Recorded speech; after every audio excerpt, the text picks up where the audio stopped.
Hi friends, கத்திரிக்காய் முருங்கைக்காய் போட்டு நல்ல ஒரு புளிக்குழம்பு வாங்க நான் எப்படி செஞ்சேன் அப்படின்னு உங்களுக்கு சொல்லித்தரேன். செஞ்சு பாருங்கள், சூப்பராகவே இருக்கும்.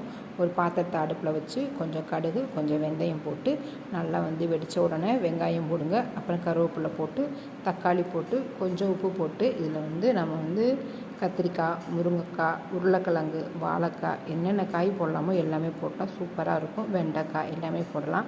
எல்லாமே போட்டு நல்லா உப்பு போட்டு நல்லா ஒரு 2 வதக்கிட்டு மூடி வச்சுருங்க. எல்லாமே இந்த எண்ணெயில் நல்லா வெந்து ஃபுல்லாக மிக்ஸ் ஆகணும். அப்படின்னா தான் சூப்பராக இருக்கும். அதுக்கப்புறம் 2 ஸ்பூன் மிளகாத்தூள் போடுங்க. 3 ஸ்பூன் மசாலாத்தூள் போடுங்க.